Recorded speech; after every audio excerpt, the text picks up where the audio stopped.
tomografía, ¿no? Ahora vamos a ver la parte del ultrasonido. ¿Ya? Primero las bases físicas, ¿ya? Para luego ver la parte de ultrasonido. A ver,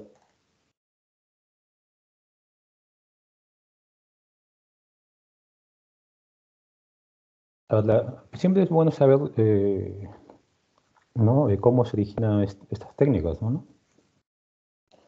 Si ustedes buscan bibliografía sobre el ultrasonido, van a darse cuenta que en el 1793 a este autor se le da mucha importancia porque es uno de los primeros que define el ultrasonido, ¿no? En sus etapas iniciales, ¿no? Mediante el estudio de los murciélagos, ¿no? Él detectó que estos animales, ¿no? Emitían unas ondas de sonido, ¿no? Con las cuales ellos mismos podían, ¿no? Guiarse, ¿no? Ustedes saben que tienen una visión limitada ellos y se podían guiar con esto. Se podían guiar, cazaban a su presa, ¿no? Y hacían sus actividades por medio de este tipo de ondas, ¿ya? Muy importante que ocurrió luego, en el 1880, fue que los hermanos Curie descubrieron el efecto piezoeléctrico, ¿no? Concepto importante que vamos a ver luego cuando veamos el ecógrafo, ¿no? Es un concepto bastante importante. Posteriormente veían, ¿no? Que el uso, ¿no? Estos autores le dieron el uso para detectar a iceberg, ¿no? Luego de que se hundió el Titanic, ¿no? Esto es muy importante. En la Segunda Guerra Mundial se usó el sonar, ¿no? El sonar es este acrónimo, ¿no? Que se usó para detectar submarinos, ¿no? Y esta es la base de la ultrasonografía que usamos nosotros. ¿Ya? Y vean que luego hubieron hitos muy similares, ¿no? Hasta la actualidad, ¿no? Donde se ha podido ver, por ejemplo, ¿no? Se introdujo la escala gris en el 71, ¿no? Luego se obtuvo la primera imagen en modo B, que es la que usamos siempre, ¿no? Esa que ven ustedes en escala gris, ese es el modo B, ¿no? En el 72, en el 81, 82, ¿no? Esos son hitos importantes, ¿no? Que hay que ver, ¿no? Eh, Ahora vamos a ver el espectro de ultrasonido, ¿no? ¿Por qué decimos ultrasonido, no? Este es el espectro del sonido, ¿ya? Nosotros, los humanos, tenemos un espectro establecido, ¿no? Un rango de espectro, ¿no? Que va de 16 Hz a 20.000 en promedio, megahertz, ¿no? Por ende, vamos a llamar ultrasonido aquel espectro de sonido que esté por encima de 20.000 Hz. ¿Ok? Ese va a ser ultrasonido. Como ven ustedes, nosotros no detectamos, si otros animales sí lo van a usar, ¿no?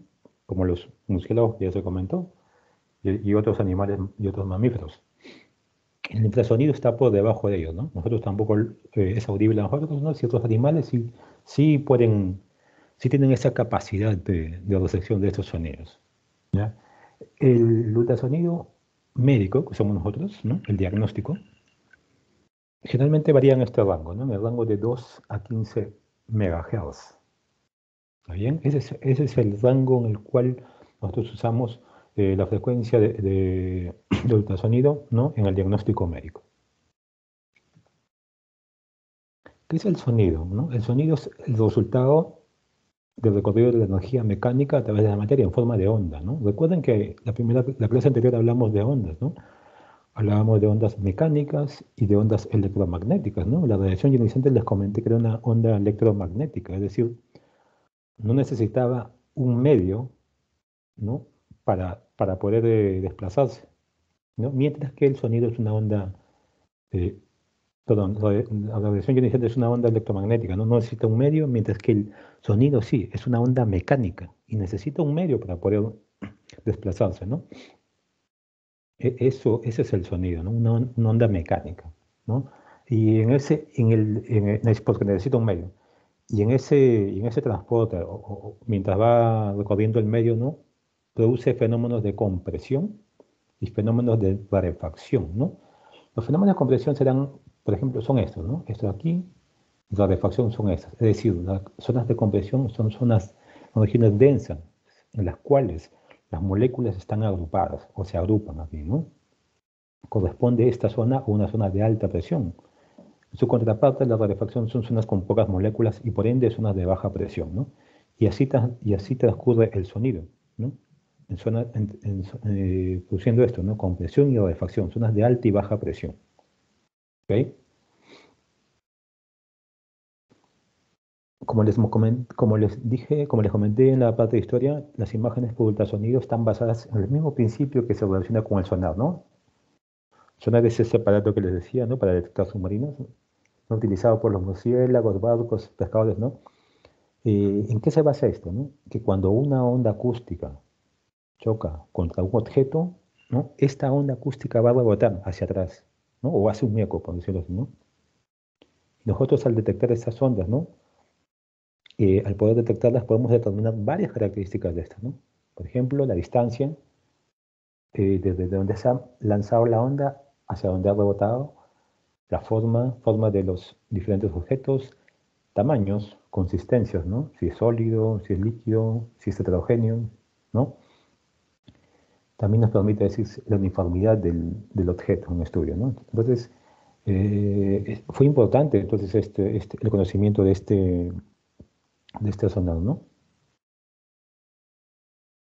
¿No? Esto de aquí, ¿no? Lo que les decía, ¿no? Lo que usan, ¿no? Ciertos animales submarinos, ¿no? Es decir, emiten un sonido, ¿no? Por ejemplo, los murciélagos emiten un sonido y este eco regresa, ¿no? Las ondas sonoras resonantes hacia a este mamífero, le permite, ¿no? A él detectar, ¿no? Detectar la estructura que está delante de él, ¿no?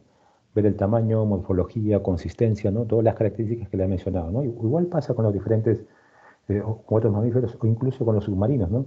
Que usan eso con el fin de guiarse de forma adecuada, ¿no? En las profundidades, ¿no? Y soslayar o evitar, ¿no? Ciertos inconvenientes, ¿no? U obstáculos.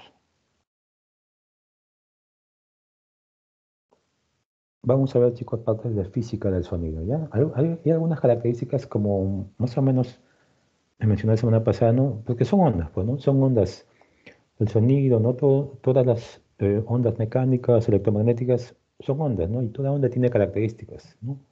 Una de ellas es la longitud de onda, ¿no? Esta de aquí, que viene a ser la distancia a la cual la onda realiza un ciclo completo, ¿ya?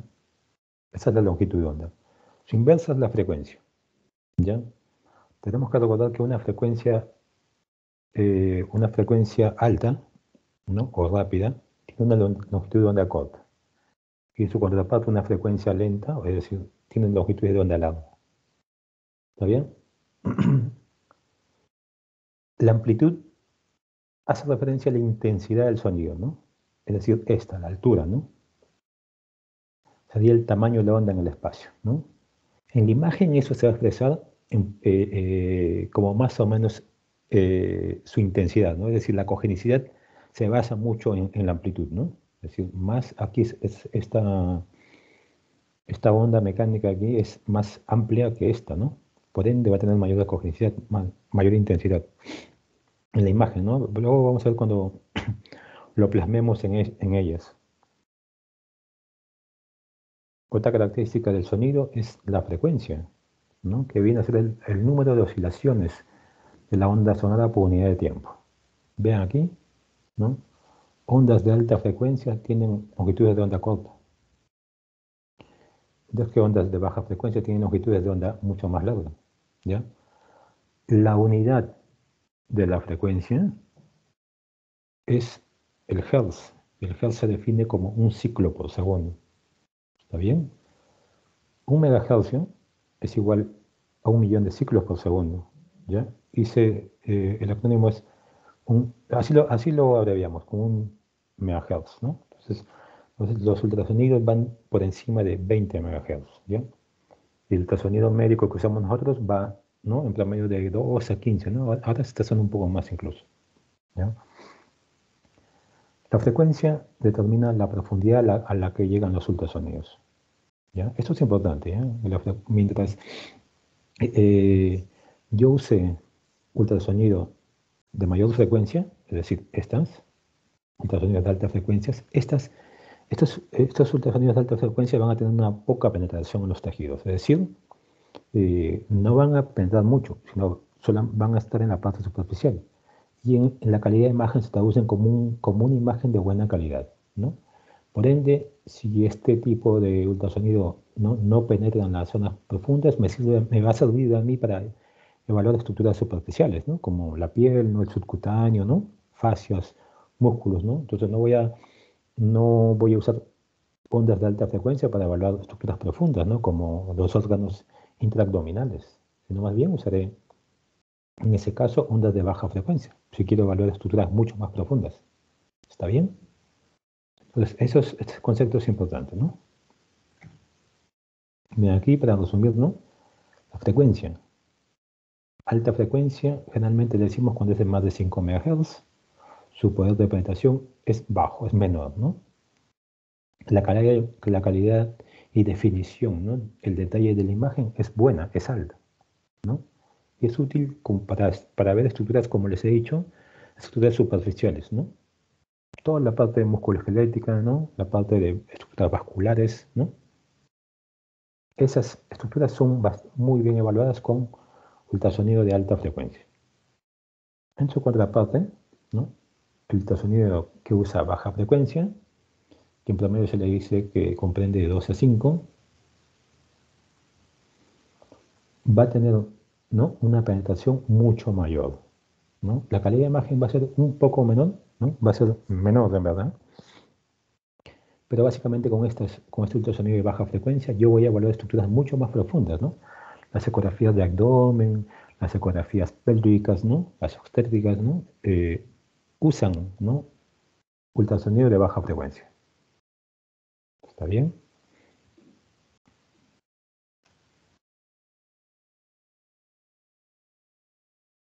Estos son más o menos algunos, ¿no? Algunas frecuencias de ultrasonido que nosotros usamos, ¿no? En la práctica diaria habitual, ¿no? Vean aquí, miren aquí. Ultrasonido de alta frecuencia, 15 MHz, estructuras muy superficiales, ¿no? Músculo esquelético, ¿no? Para músculo esquelético usamos este tipo de frecuencias, ¿no? De alta, ¿no? Porque necesitamos gran detalle, ¿no? Ver ligamentos, ver tendones, ¿no? Estructuras muy superficiales, ¿no?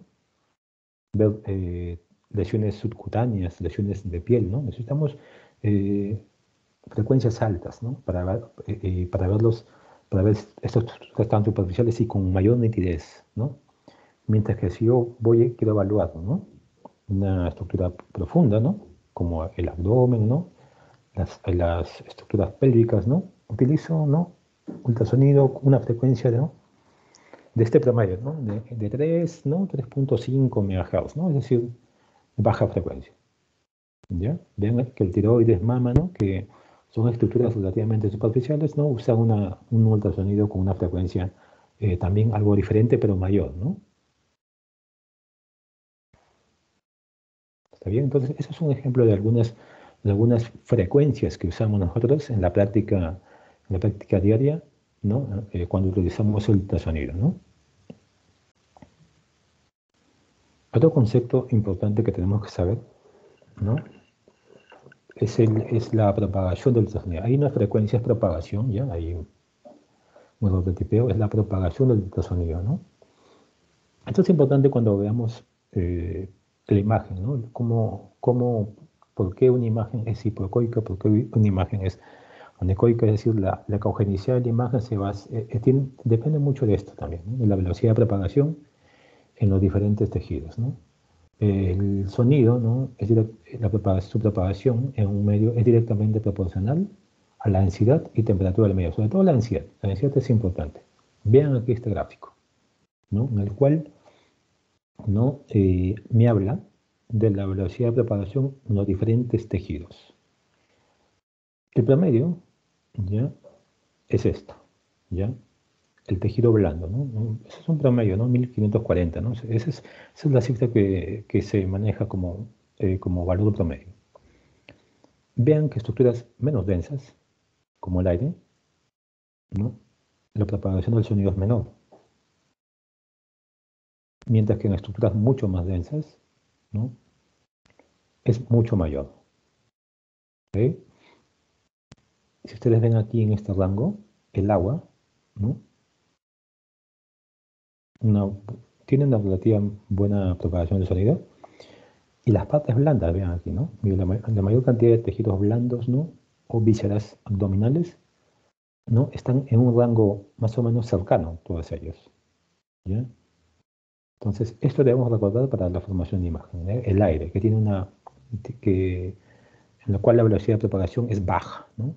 Es muy baja la velocidad de propagación, y mientras que en el hueso es mayor. Y las estructuras blandas, ¿no? Y el agua, ¿no? Están en un rango intermedio, ¿ya? Muy cercanas entre sí.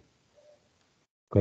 Eso quiero que recuerden cuando volvamos a la parte o veamos la parte de imágenes. ¿Quién tiene mayor velocidad? ¿En dónde el sonido se propaga con mayor velocidad? Y en dónde también con menos velocidad. Es importante. Ahora, ¿qué pasa cuando el ultrasonido no interactúa con la materia? ¿No? La semana pasada hablamos de la radiación ionizante, ¿no? Que interactuaba con la materia, ¿no? Y habían diferentes tipos de fenómenos, ¿no? Había unos que pasaban, otros que se absorbían, ¿no? Otros que se escapaban, otros que se dispersaban. Aquí pasa algo similar, ¿no? En la interacción del ultrasonido con la materia, ¿no? Se producen básicamente cuatro fenómenos. Uno, la reflexión o dispersión. Otro, la refracción. La absorción y finalmente la atenuación, ¿no? El concepto de atenuación es muy similar a como mencionábamos en lo que es radiación ionizante, ¿no? Ahora vamos a ver cada uno de estos. Reflexión o dispersión. Vean aquí. Esta es una estructura, ¿ya? Esta es una estructura. Supongamos un órgano. Ustedes saben que los órganos están constituidos por una serie de tejidos, ¿no? No es homogéneo, ¿ya? Entonces aquí hay un tejido A y un tejido B, ¿ya? Ahora, la zona límite entre ambas se llama interfaz. Esto sería la interfaz, ¿ya? Entre este tejido A y entre este tejido B. ¿Está bien? Miren aquí, llega la onda ultrasonido incidente, ¿ya? Este ultrasonido, ¿no? Al entrar en contacto con esta interfase, se va reflejado, ¿no? Es decir, va a haber un cambio de dirección del sonido. Esa es la reflexión. Es decir, es el cambio de dirección del sonido al chocar contra la interfase, contra una interfase. ¿Está bien? Llega y se refleja. Les he dicho que ese es un órgano, y un órgano está constituido por diferentes tejidos, ¿no? Y como tiene diferentes tejidos, va a haber interfaces dentro del órgano. ¿Qué pasa cuando el sonido atraviesa un medio completamente homogéneo? Es decir, no hay interfaces, ¿no? No va a haber interfaces, no va a haber dónde reflejarse, y el medio va a parecer anecoico, ¿no? O quístico, ¿no? En el caso, esa es la base de las imágenes quísticas, toda lesión quística, ¿no? Hablando de lesión quística que sea homogénea, ¿no? Es decir, de contenido líquido, van a tener esa característica de ser anecoicos, precisamente por eso, porque no hay interfaces donde se refleja el sonido, donde se va reflejado. Recuerden ustedes, ¿no? Cómo nosotros nos basamos, en qué nos basamos con la propiedad del sonido, ¿no? Necesitamos ondas que se reflejen. Esa onda reflejada es la que llega para la formación de imagen, esta de aquí. Yo emito un sonido, ¿no? Y va a haber una reflejada. Entonces, esta va a ser captada por el traductor para la formación de la imagen posterior, ¿no? Y esto pasa porque la estructura en la cual se está incidiendo el sonido tiene interfaces. ¿Ven aquí? Y por ende va a rebotar. Por ende va a haber un reflejo, ¿no? Si no hubiesen esas interfaces, ¿no? Es decir, pues un medio totalmente homogéneo, esa propiedad lo cumplen los líquidos, no va a haber reflejo. Y por ende, la estructura va a aparecer anecoica. ¿Está bien? Por el contrario, cuando el medio es heterogéneo, como la mayoría de órganos, existen interfaces acústicas que son las responsables de la reflexión de una cantidad variable de energía sonora, ¿no? Es decir, en la mayoría de órganos que evaluamos, ¿no? Hígado, riñón, vaso, ¿no? Y otras estructuras son heterogéneas, ¿no? Es decir, tiene tienen en su interior múltiples interfaces, ¿no? Y por ende van a reflejar el ultrasonido, ¿ya? Y dependiendo de las interfaces me va a dar una serie de grises, una serie de tonalidades que vamos a ver luego. Pero también, si han visto la imagen, no solamente hay un sonido que se va a reflejar, hay un sonido que va a pasar, ¿no? Va a pasar la interfase, pero va a haber un cambio de dirección del sonido. Es decir, viene así, ¿no? Con un ángulo de incidencia y pasa, ¿ya? Pasa con una dirección diferente. Es decir, va a haber un cambio de dirección, ¿no? Esa es la refracción, ¿no? Es el cambio de dirección del sonido que se da cuando este incide en la interfase. ¿Ya? Obviamente cada tejido tiene la velocidad, el sonido se transmite a una diferente velocidad en cada tejido, ¿no? Eso está de más decirlo. ¿Ya? Entonces, ese cambio de dirección es la refracción. ¿Ya? La absorción, ¿ya? La absorción es la pérdida de energía que experimenta un haz de ultrasonido que atraviesa un medio, ¿no?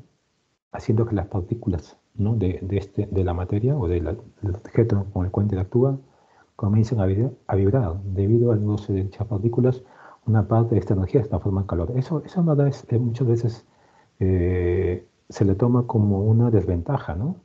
La formación de calor, ¿no?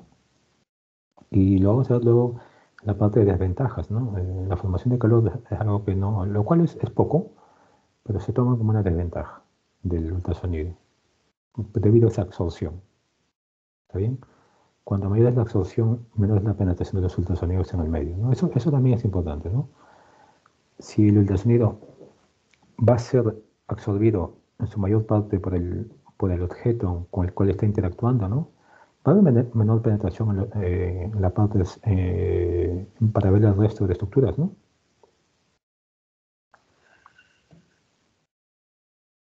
Y finalmente, la atenuación.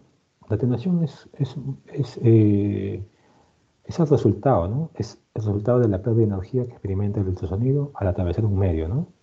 Consecuencia de su absorción, lo que mencioné hace un momento, reflexión y refracción. Es decir, la atenuación es el resultado final, ¿no? Luego que el ultrasonido ha pasado por todos estos fenómenos.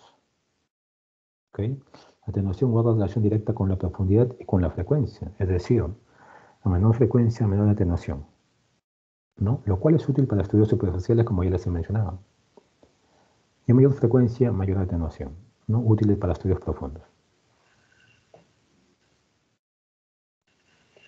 Este es el ecógrafo, chicos. ¿Ya? Este es un ecógrafo. Hay dos tipos de ecógrafos. Es el ecógrafo, ¿no? Convencional, el equipo grande que tenemos, ¿no? Ven aquí, acá están los doctores, ¿no? Aquí está la zona donde se maniobra, ¿no? Para la pantalla, ¿no? Su batería, ¿no? Esta es la sala de ecografía, ¿no? Donde está la camilla, ¿no? Donde se va a estar el paciente, ¿no? Actualmente también tenemos ecógrafos portátiles, ¿no? Que a manera de laptop, ¿no? Son bastante pequeñas, ¿no? Incluso hay más pequeñas que este. ¿Está bien? Pero todos los ecógrafos tienen la misma base, ¿ya? La misma base. Va a haber un generador transmisor, ¿ya? Que va a generar los impulsos de corriente eléctrica que envía al transductor, ¿ya? A los transductores, ¿no? Esto de aquí. Este transductor ya va a reseccionar esa energía eléctrica y la va a convertir en energía acústica, ¿ya? Por un efecto o fenómeno que se llama efecto piezoeléctrico, ¿no? Que los hermanos Curie descubrieron, ¿ya? Y a la vez este transductor, aparte de generar la energía acústica, también va a reseccionar los ecos.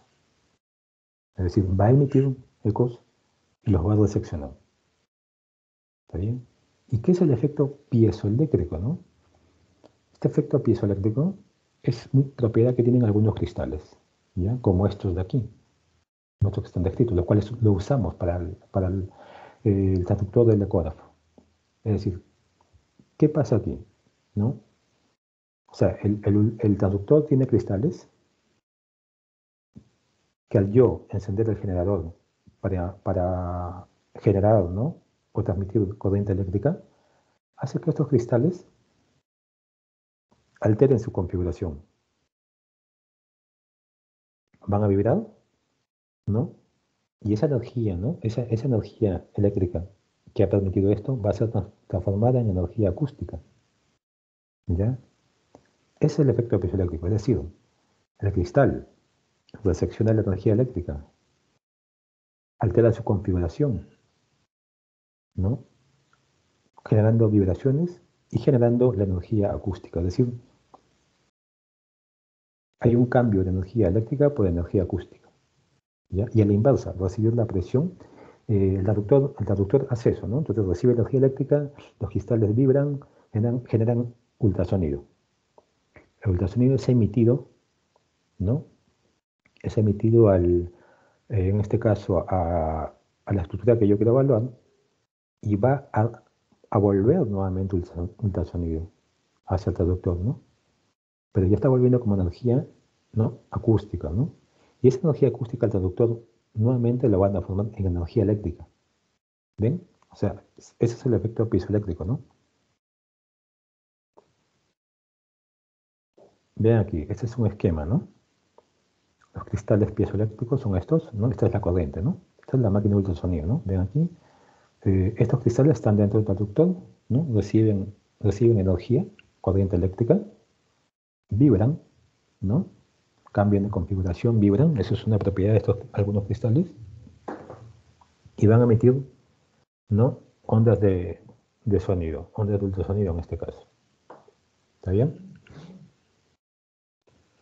Posteriormente, estas ondas de ultrasonido, estas son las que emiten, pero también el traductor, ¿no?, va a recepcionar esas ondas de ultrasonido, ¿no?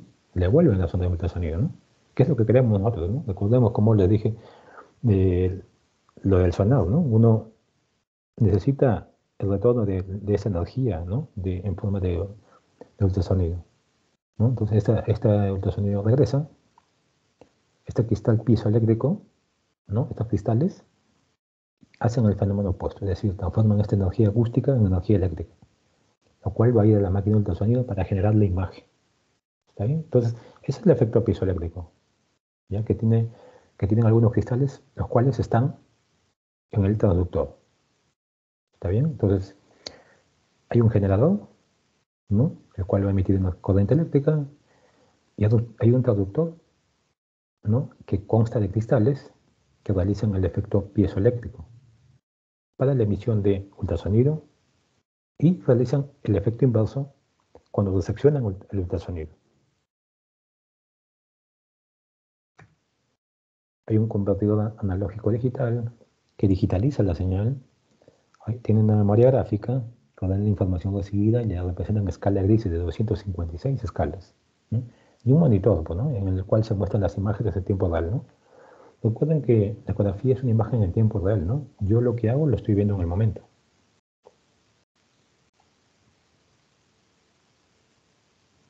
Veamos aquí, ¿ya? Un resumen de cómo funciona el transductor, ¿no?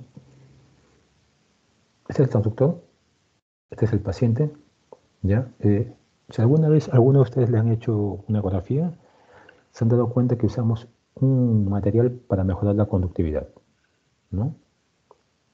Usamos en este caso gel, ¿no? Colocamos gel, el gel que es, al final es gel, es agua, ¿no? Es agua, es un líquido, ¿no? Y como vimos en la parte de la velocidad de conducción, en ese gráfico, vemos que el líquido conduce bien el ultrasonido. Entonces, ¿qué pasa si no uso gel, ¿no? Entre el traductor, ¿no?, y la estructura evaluada se va a interponer aire. ¿Recuerdan, ¿no?, cómo transmitía el ultrasonido, o sea, cómo se conducía el sonido en el aire? Mal, pues, ¿no? Por ende, me da una mala imagen, una mala calidad de imagen. No se ve bien, no hay una imagen adecuada, ¿no? Por ende, usamos este medio, ¿no? Ese medio de conductividad que es el gel, ¿no? que es líquido, pues, ¿no? Es líquido, el cual el líquido sí tiene una buena conductividad. Entonces, ya el traductor emite pulsos de ondas hacia los tejidos, ¿no? Ahí pasa todos los fenómenos, ¿no? Entonces ahí pasan los fenómenos que les mencioné hace un momento, ¿no? El ultrasonido interactúa, ¿no? Con el órgano que quiero evaluar, ¿no? Se produce reflexión, refracción, ¿no? Atenuación, ¿no? Absorción, todo eso, ¿no? Al fin y al cabo, ese traductor va a emitir sonidos, pero a la vez ese sonido que se va a reflejar, ¿no? Es el sonido que voy a captar yo, ¿no? Recibe la energía, ¿no? Va a haber un reflejo, un ultrasonido que vuelve, ¿no? ¿Por qué vuelve el ultrasonido? Porque hay un tejido que tiene interfaces, ¿recuerdan? ¿No? Entonces aquí hablamos de cognición, ¿no? Que es la habilidad de un tejido, sustancia, de reflejar ondas sonoras para producir un eco. Entonces, todo aquel tejido, órgano o estructura que yo quiera evaluar, ¿no? Que tenga interfaces me va a producir, ¿no? Una ecogenicidad, ¿no? Es decir, una estructura no va a ser anecoica, ¿no? Va a producir eco, me va a producir una imagen en escala gris, ¿no? Entonces, la cogenicidad lo vamos a medir como la habilidad de un tejido o sustancia de reflejar ondas sonoras, ¿no? Para producir un eco, ¿no? Y eso lo va a hacer cualquier estructura que tenga interfaces, ¿ya? Finalmente, la computadora calcula las ondas sonoras, ¿no? Es decir, las ondas que han llegado del ultrasonido, ¿no? Hubo ese fenómeno, ¿no? Dados al efecto piezoeléctrico, ¿no? Manda la información a la computadora en la cual calcula las ondas sonoras como imágenes en tiempo real, ¿no? Entonces yo hago el estudio y estoy viendo la imagen en escala grises en tiempo real. ¿Está bien? Entonces así funciona el ecógrafo. Ahora, esos traductores que yo uso son de diferente tipo, ¿ya? Tenemos varios tipos de traductores. Tenemos algunos que son lineales, como estos, otros que son convexos, ¿ya? Estos traductores lineales, ¿ya? Son traductores generalmente de alta frecuencia, ¿ya? Llámese alta frecuencia por encima de 5, ¿ya? En este caso 7 a 15 MHz, ¿no? Estos son los lineales, ¿no? Con estos traductores yo evalúo estructuras superficiales, ¿no? Recuerden, ¿no? Traductores de alta frecuencia, con alta frecuencia yo evalúo estructuras superficiales. La penetración no es mucha, ¿ya? La alta frecuencia no penetraba mucho, ¿no? Por ende, me servía para evaluar estructuras superficiales, ¿no? Y me da un mejor detalle anatómico, un buen detalle anatómico, una buena resolución de estructuras. ¿Okay? Esto es muy usado, ¿no? Para ver tejido blando, ¿no? Realmente cuando viene el paciente, ¿no? Con sospechas de desgarros musculares, ¿no? Tendinios, ¿no? Evaluar lesiones de partes blandas, ¿no? Pared torácica, ¿no? Usamos esos traductores, ¿no? ¿Por qué? Porque necesitamos evaluar estructura superficial.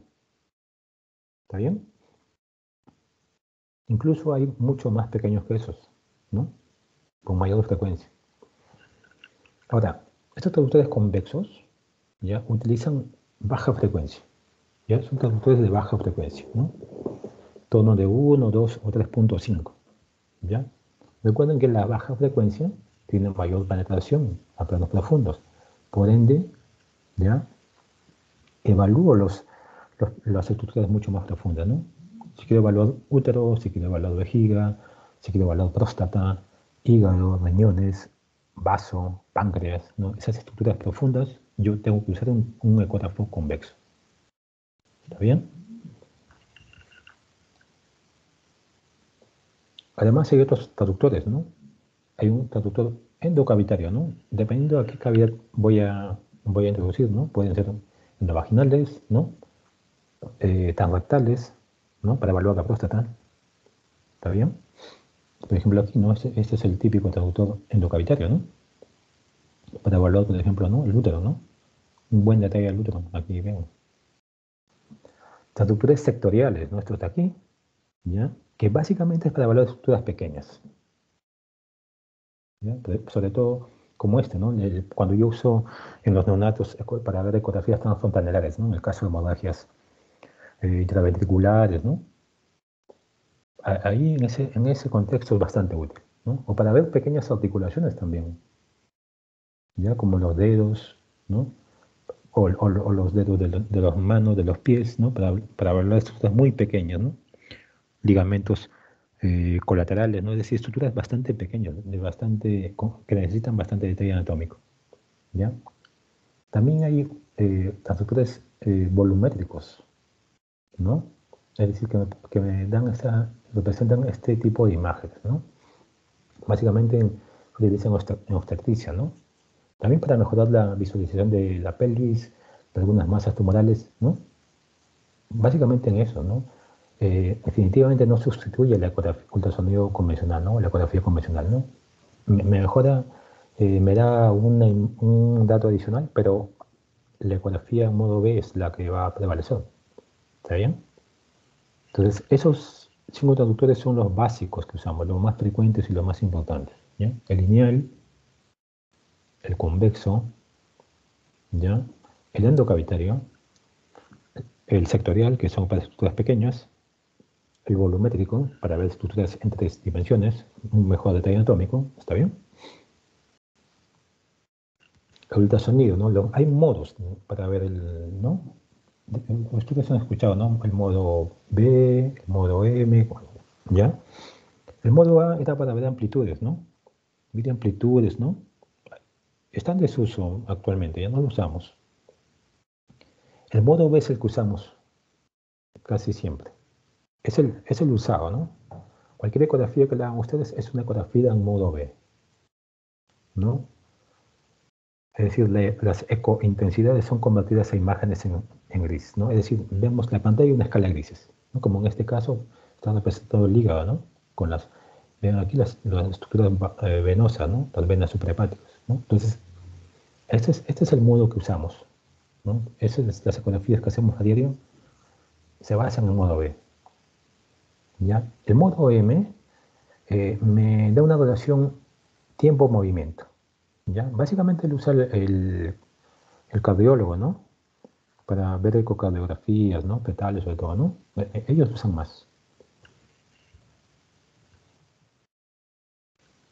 ¿no? También hay un subtipo de ecografía, ¿no? Especial llamado Doppler, ¿ya? El Doppler tiene diferentes modalidades también, ¿no? Subtipos, por decirlo así, ¿no?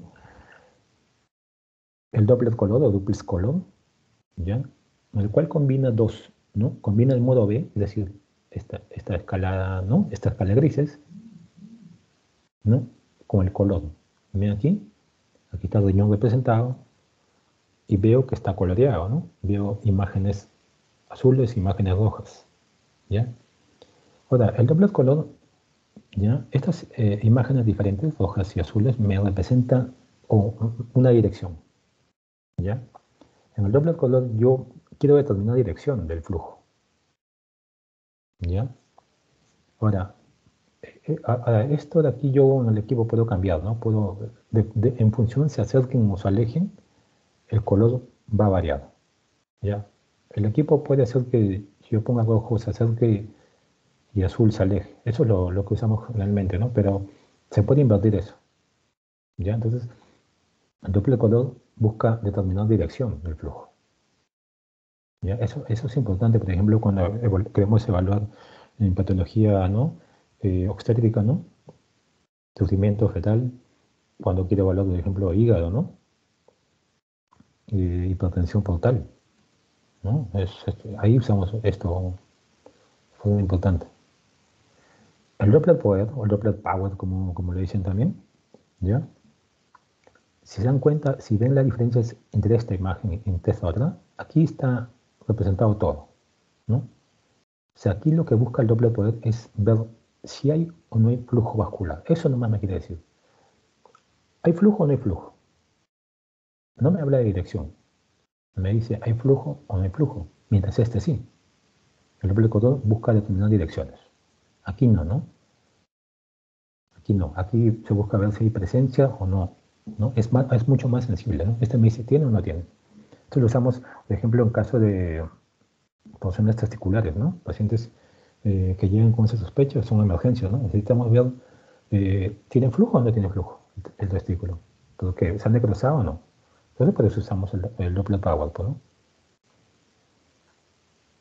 Y otros que le dicen el triplex espectral, ¿no? Es decir, usa el modo B, el Doppler color y el espectro. Esto de aquí, ¿no? Las ondas, ¿no? Las ondas para ver, ¿no?, la velocidad diastólica y sistólica, ¿no? Entonces, a eso se le llama triplex espectral, ¿ok? Estas dos de aquí es importante diferenciarlo, ¿ya? Color, dirección, poder, presencia, flujo, o el power.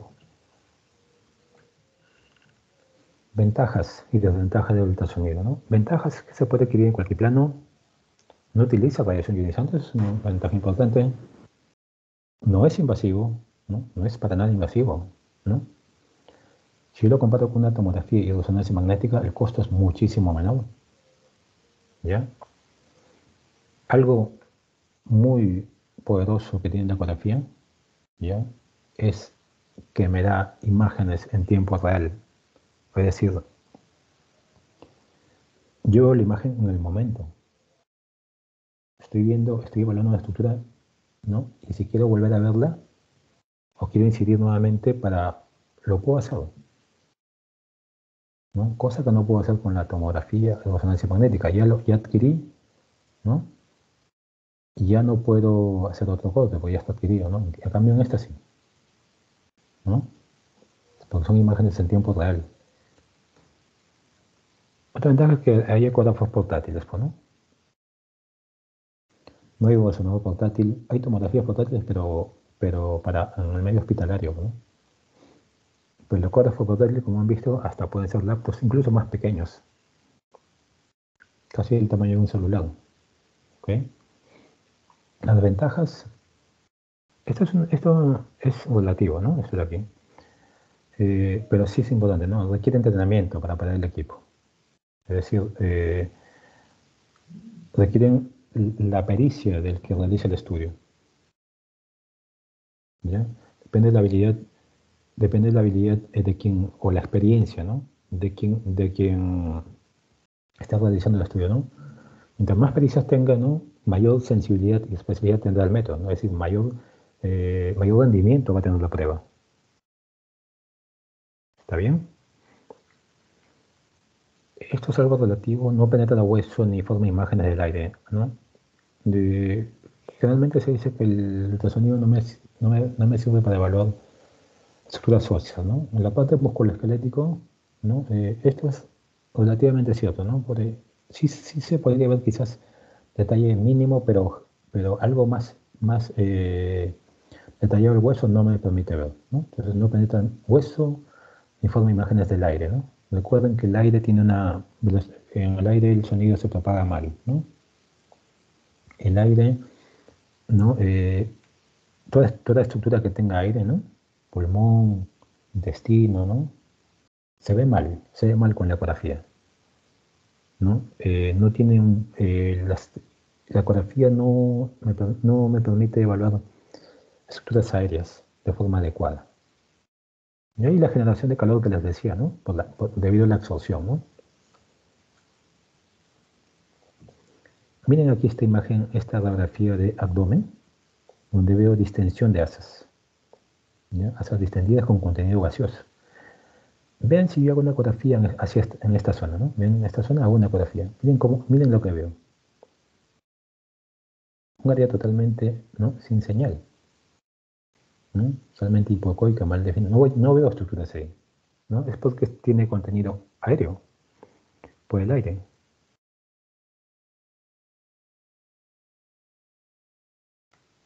Indicaciones de ultrasonido, ¿no? Básicamente, para definir un diagnóstico de un dolor abdominal, ¿no?, basado en una sospecha clínica, es decir, cualquier dolor en el abdomen, ¿no? Luego que el médico o que el evaluador indique la zona, ¿no? Por ejemplo, puede evaluar hipocondrio derecho, sospecha de litiasis vesicular, o si le queda derecho apendicitis, ¿no?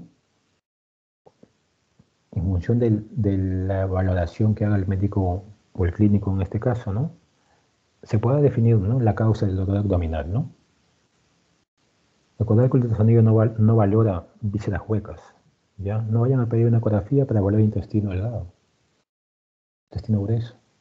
Si bien se podría ver alguna que otra estructura, si es que hubiese líquido, no es comúnmente pedirlo, ¿no? Para evaluar, ¿no? Recordemos, es por la presencia, ¿ya?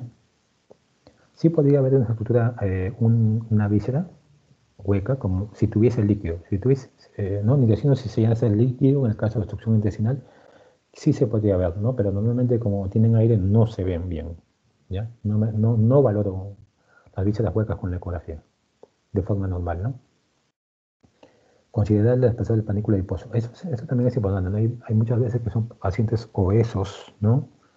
Pacientes obesos, los cuales la grasa va a ser una limitante, ¿no? El grosor del panículo adiposo, ¿no?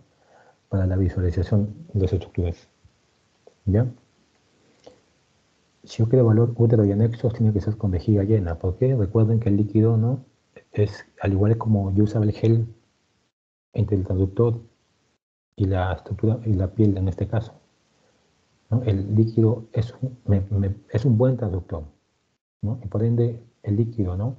Para yo evaluar útero y anexos, el caso de ecografía, ¿no? Abdominal, ¿no? Con abdominal tiene que ser con vejiga llena. ¿Por qué? Porque ese líquido va a servir como una ventana acústica que me va a permitir ver mejor las estructuras adyacentes. En el caso de ecografías suprapúbicas, ¿no? Obstétricas, si es vía, ¿no? Viendo con un traductor endocavitario, no, ahí sí la vejiga así. Para obstetricia, ¿no? Ampliamente usado, ¿no? Para ver estructuras superficiales como la tiroides, ¿no? Bastante lo usamos, ¿no? Para ver partes blandas como el testículo, los escrotos. En pediatría, ¿no? En pediatría es bastante uso le damos a la ecografía, ¿no? Para evaluar múltiples estructuras, ¿no? Ganglios, ¿no? Apéndice, ¿no? Diferentes tipos de lesiones, ¿no? Para la evaluación vascular también, ¿no? Por medio del Doppler. ¿Ok? La cogenicidad, chicos, miren. Hay algunas estructuras, ¿no? Que son, que van a ser anecoicas, otras que van a ser hipoecoicas, otras hiperecoicas o hiperecogénicas, ¿ya? O sea, caen en este rango, ¿ya? ¿Quiénes van a ser hiperecogénicos? ¿No? Tienen que recordar que el calcio, el hueso, ¿no? El hueso, ¿no? Va a reflejar todo el ultrasonido y no va a pasar nada atrás y va a generar una imagen hiperecogénica, ¿ya? Y posterior a esta se va a dar una sombra acústica, posterior, ¿no? Que es un artefacto, ¿ya? La grasa también puede ser hiperecoica. La grasa es variable, ¿no? Puede ser, ¿no? Hipocoica, isoecoica, ¿no? O hipocoica. Pero también hiperecoica, ¿no? Es variable, ¿ya? El agua, recuerden que no tiene interfaces, es anecoico, homogéneo, ¿no? Y me da un fenómeno, ¿no? Posterior a esta, que se llama refuerzo acústico posterior. Vean aquí, esto es importante, chicos. El líquido optimiza la ventana de visualización, ¿ya? Es decir, el líquido, como les mencioné, es un buen traductor, es un buen elemento conductor del ultrasonido. Por ende me permite ver estructuras, lo usamos como ventana acústica, de apoyo, ¿no? Para poder ver el resto de estructuras, ¿no? El agua es anecoico, ¿no? Cualquier líquido, ¿no? Cualquier estructura que tenga líquido va a ser anecoico, ¿no? La vejiga, ¿no? Vesícula biliar, ¿no? El aire, ¿no? El aire, recordemos que no propaga el sonido, ¿no? Es hiperecoico, no propaga el sonido, ¿ok? Y va a ser hiperecoico al igual que el calcio, e incluso me va a dar una sombra acústica posterior. ¿Ven? Mira, los dos me dan una sombra acústica posterior, tanto el aire como el calcio. ¿Ya? ¿Cuál va a ser la diferencia entre estos dos? Es que la sombra acústica posterior del calcio va a ser, se le dice limpia, ¿no? Entre comillas, limpia, porque es una sombra homogénea, bien definida, ¿no? Mientras que en el caso del aire va a ser una sombra acústica posterior sucia, ¿no? Es decir, es una sombra no tan homogénea, no tan definida, ¿ya? La mayoría de tejidos blandos caen en este rango, ¿no? De hipoecoico, ¿no? La grasa, ¿no? Como les mencioné, y la mayoría de órganos parenquimatosos caen en esta escala grises, ¿no? De hipoecoico y isocoico, ¿no? ¿Ya? Entonces aquí no van a tener problemas, la mayoría caen en este rango, los que son hiperecoicos, que tienen cada cuadrado, el calcio, el aire, ¿ya? Ambos con sombra acústica posterior, la grasa también puede ser hiperecoica. Anecoico, los líquidos. Cualquier estructura que tenga líquido va a ser anecoico y además me da un artefacto que se llama refuerzo acústico posterior. Para reforzar la idea, ¿ya? Hiperecoico, cuando la cognicidad es mayor que el parénquima que está adyacente, hipocoico cuando es menor que el parénquima adyacente, y isocoico cuando es igual al parénquima circundante, heterocoico, heterogéneo, cuando hay una mezcla, ¿no? Es decir, tiene áreas de hiperecogenicidad, hipoecogenicidad con respecto al parénquima circundante. Hiperecoico, miren aquí, una estructura hiperecoica con una sombra acústica posterior, ¿ya? Y estructuras anecoicas, es decir, no tienen ecos en su interior, ¿no? Es diferente al hipoecoico, ¿no? El hipoecoico sí tiene ecos en su interior, tiene interfaz. El anecoico, dado por los líquidos, no tienen interfaces en su interior, ¿no? Y por ende, hacia posterior me da un refuerzo acústico. Un artefacto que se llama refuerzo acústico posterior. Mientras que el hiperecoico me da una sombra acústica. Dependiendo si es aire o dependiendo si es hueso, va a ser limpio o sucio. Algunos ejemplos. Vean aquí. Este es aire, miren cómo se ve el aire. Se ve hiperecoico. Y hacia atrás hay una sombra. Esta es la sombra acústica posterior del aire. ¿Ya? En el caso del líquido, miren, la vejiga llena de orina. ¿Cómo se ve? Anecoico. El hígado, un órgano parenquimatoso. Una ecogenicidad intermedia, ¿no? Hipoecoica, isocoica, ¿no? Sobre todo hipoecoica. Un cálculo en la vesícula. Miren aquí, me da una sombra acústica posterior. Si yo veo esta sombra acústica y la comparo con la del aire, la sombra acústica posterior de este cálculo es negra, ¿no? Es negra, bien homogénea, bien hipocoica, ¿no? Bien homogénea. Mientras que esta sombra acústica no es tan nítida como esta, ¿no? Es un poco más, es oscura, pero no tan homogénea como esta. ¿Ya? Esta se llama sombra acústica en las lesiones cálcicas, sombra acústica posterior, limpia, entre comillas, y esta sombra, el aire hiperecoico con sombra acústica sucia. Los tejidos blandos, ¿no? De densidad hipoecoica. La grasa, recordemos, ¿no? Miren la grasa, el subcutáneo hipoecoico, un lipoma hiperecoico, ¿no? La grasa es variable, como les dije, ¿no? Que puede ser hiperecoica o hipoecoica.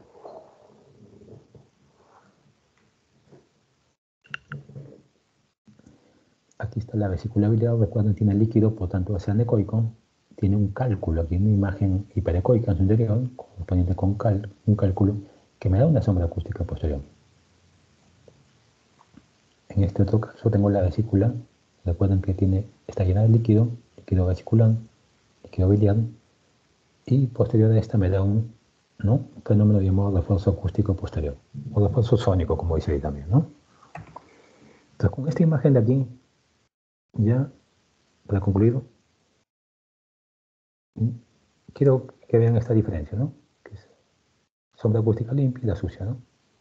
Vesícula, cálculo, una sombra acústica posterior limpia, ¿no? Homogénea, mientras que este es también vesícula, llena de aire, es una pielonefritis enfisematosa, llena de aire, Y me da una sombra acústica también, ¿no? Si yo lo comparo con esta, ¿no? Se ve la diferencia, ¿no? Esta es oscura, pero es heterogénea, ¿no? No es tan, no tiene tan, no tiene esta homogeneidad, ¿no? Y aparte es menos, ¿no? Es más grisáceo. O sea, en la escala de grises no es tanto como esta. Ok, chicos. Entonces vamos a...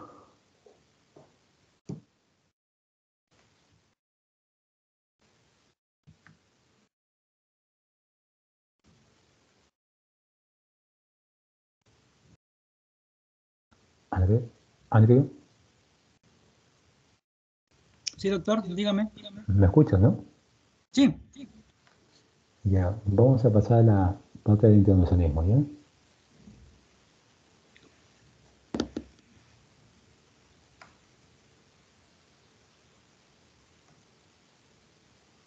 La otra parte de la presentación es radiología intervencionista.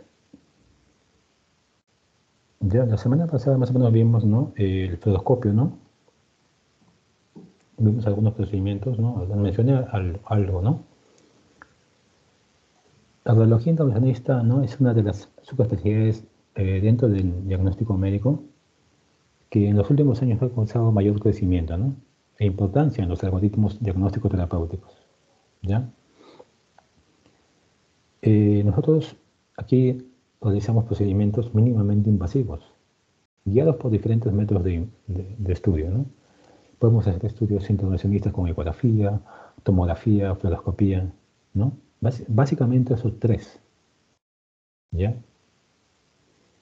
Cada vez el intervencionismo cobra mayor importancia para el diagnóstico de enfermedades, no solamente el diagnóstico, ¿no? También terapéutico. Y es una gran alternativa, una excelente alternativa al tratamiento quirúrgico.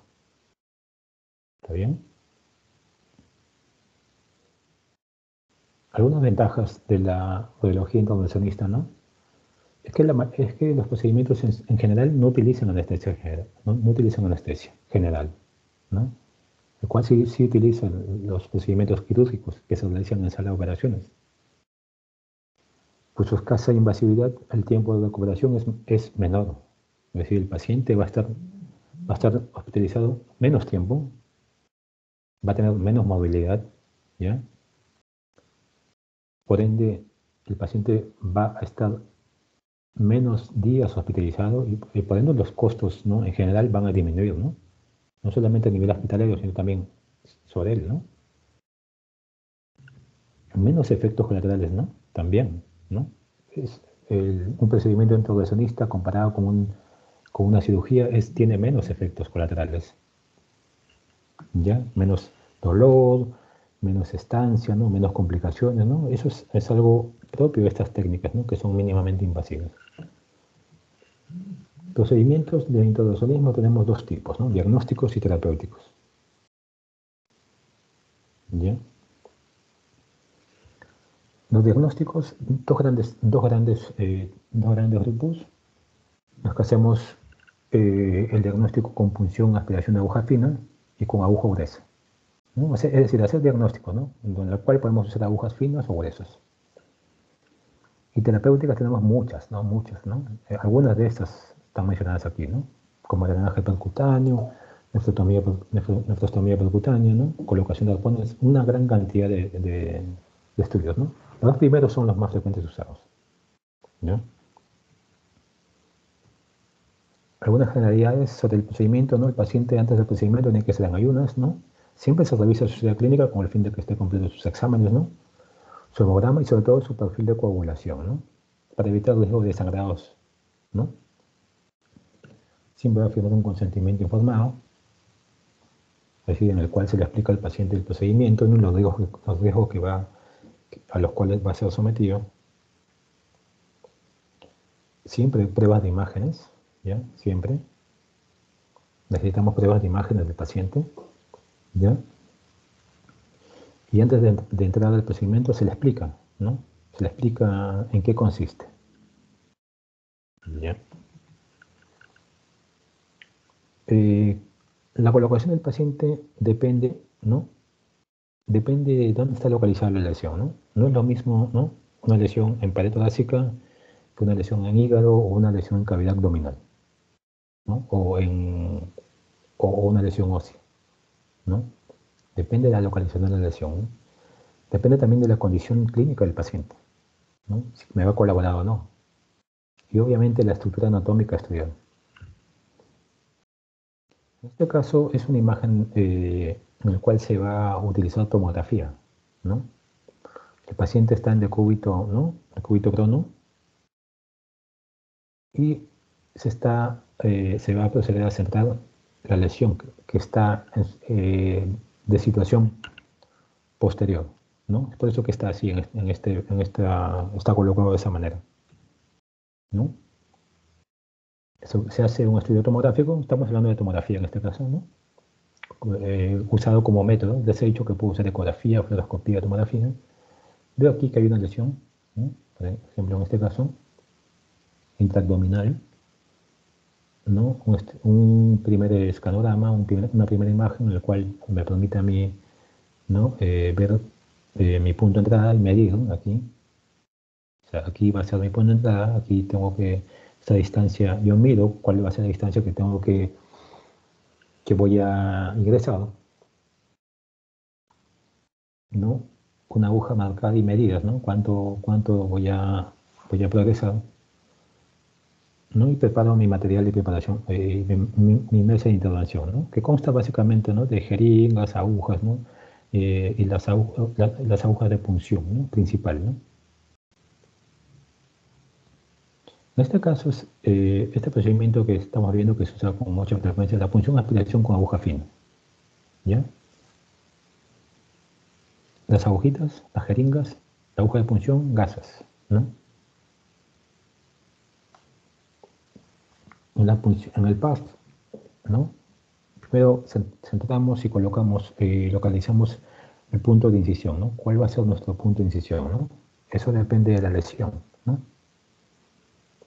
Yo quiero ir a esta zona, donde está la lesión.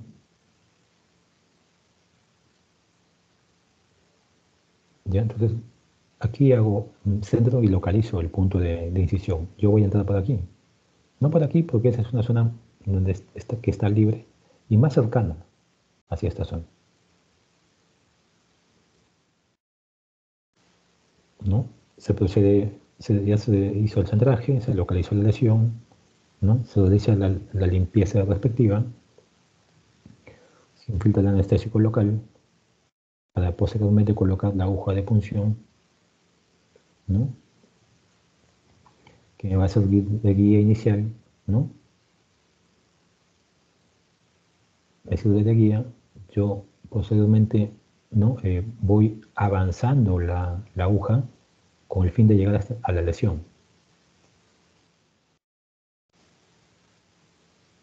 que es ahí, coloco mi fijador, aspiro luego el material que yo deseo estudiar, ¿ya? Y aspirado, luego de ello que yo he aspirado, ¿no? Ya tengo la muestra, ¿no? Entonces lo que ahora procede es extender el material, ¿no? Con todas mis láminas, ¿no? Y por objetos, extiendo el material para ser enviado al estudio histológico, ¿no? O estudio citológico, dependiendo del caso, ¿no? Previo fijado y todo el procedimiento, ¿ya?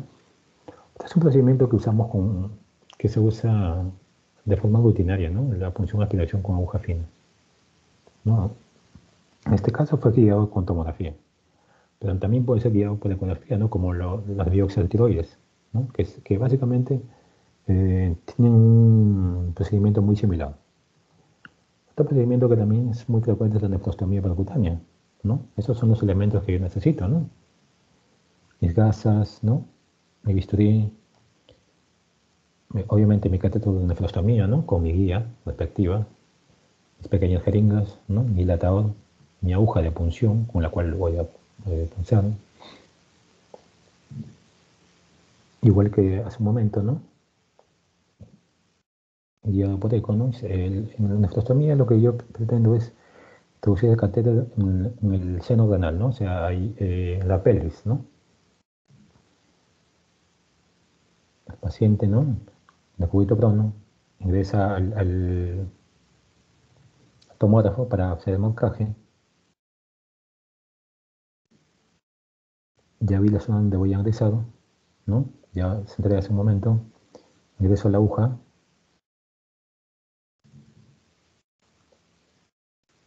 ¿No? Veo que estoy en la pelvis, ¿no? Porque sale orina, no sale sangre. Coloco la guía y introduzco el introductor, ¿no?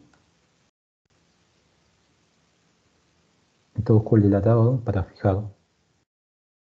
Coloco en este caso luego el catéter, ¿no? Que dependiendo del tamaño puedo introducir un tipo de catéter, ¿no? Obviamente de eso depende ya del paciente, ¿no? De su hábito corporal, ¿no?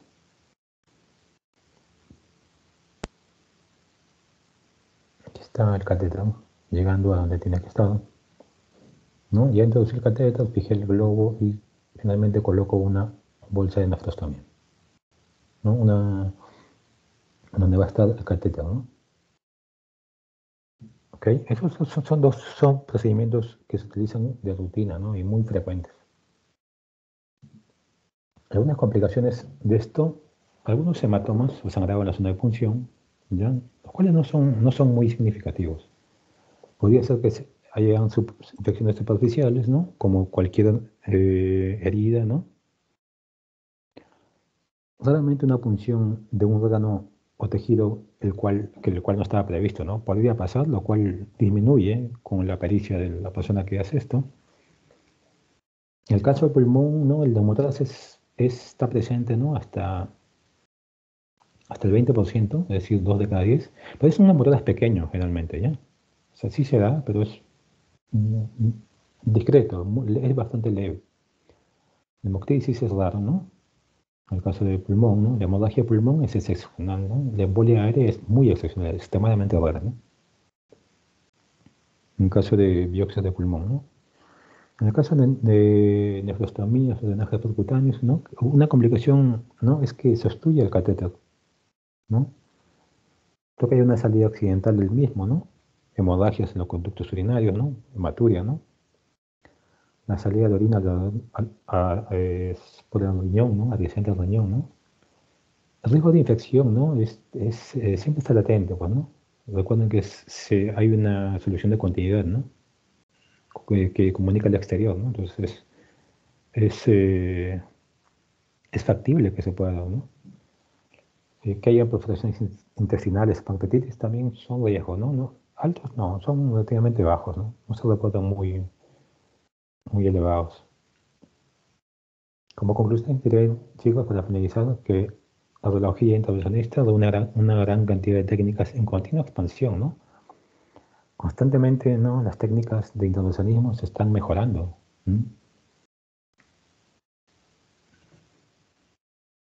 Por su escasa invasividad y gracias a los trabajos que han ido apareciendo en los últimos años, ¿no? Muchos trabajos están apareciendo, ¿no? Que demuestran la efectividad del mismo. Muchas de estas técnicas, ¿no? Se han convertido en el tratamiento de elección o de segunda línea de muchas patologías, no solamente vasculares, sino también oncológicas, ¿no? Básicamente en esos dos, ¿no? Finalmente, algo importante es que estos procedimientos no disminuyen la movilidad del paciente y por ende su estancia hospitalaria, ¿ya? A diferencia de los procedimientos quirúrgicos, ¿no? En los cuales se utiliza anestesia general, cortes de mayor dimensiones, ¿no? Mayor movilidad del paciente, ¿no? Más tiempo hospitalario, ¿no? La probabilidad de mayor complicaciones, ¿no? Entonces, vean que el intervencionismo, ¿no? Es una rama que está en continuo crecimiento, en continuo desarrollo, ¿no? Es basado en procedimientos mínimamente invasivos, ¿no? Que son una alternativa, ¿no? Y en muchos casos de primera elección para la terapéutica de muchas patologías. Y en el diagnóstico, obviamente, ¿no? Como les he mencionado. ¿Ok?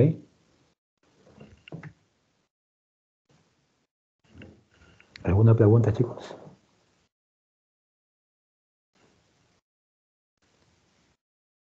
Andrew, Sí, doctor, dígame. Estoy ¿alguna aquí. pregunta? No, doctor, todo claro. Ya, baja la lista de asistencia. Ya, ahorita la bajo. La descarga lista. Ya. Ya, doctor, ya está descargando. Ya se descargó. Ya, me lo envías para enviárselo al doctor Amaro. Ya, doctor. Con respecto a su clase, ¿la va a subir usted? Porque la puede subir también usted, o me la puede dar a mí y yo luego yo la subo al Teams. Ya, está bien, Andrew. Ya, ya, doctor. Ya. Entonces, si no hay preguntas, entonces